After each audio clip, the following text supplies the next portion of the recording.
20-26 avgust günlərində Qazan şəhərində Novaya Volna xalqara yaş başqarıcılar konkursu uzlaşacaq. Bugün jurnalistlər Əliqə konkursunun finalistləri bilan aralaşıb oldu. Onlar Qazandan alğan təsirləri, həmin də konkurs aldığından keçirən his keçirişləri turunda silədilər.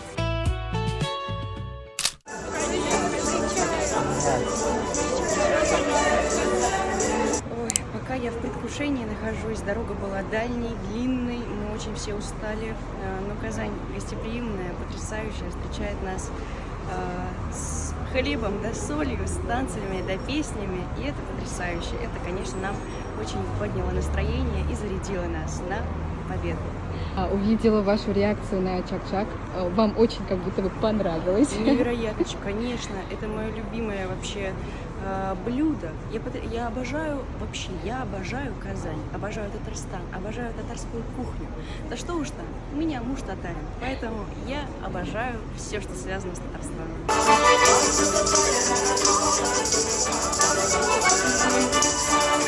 Впереди вас ждут репетиции, завтра уже начинается.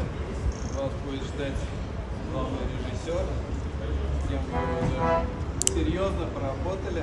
Но самое главное, чтобы у вас было хорошее настроение, творческий задор, все получится. На новой волне, да, впервые. В Казани уже не первый раз, мне здесь нравится, я частенько сюда приезжаю по работе, по второй. А что нравится в Казани именно? Культура, еда? Мне очень нравится беляш. Беляш? Да, именно я нигде не ел такой именно как казанский. У вас на подъезде тут кафешка есть, и там такая прям аутентичное место. Как вам проект «Новая волна»? Проект «Новая волна» — это 100% необъятный опыт, это раз. Два — это возможность прикоснуться к людям высшего эшелона, с которыми можно взаимодействовать, познакомиться, как-то вместе потворить и сделать что-то интересное.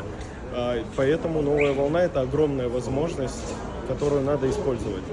Конечно, мы устали сюда ехать весь день в автобусе, но у нас очень дружная атмосфера сложилась, мы пели песни, мечтали о том, что приедем и сразу будем есть чак-чак, и так и случилось, поэтому мы вообще очень классный коллектив, очень дружная атмосфера, реально.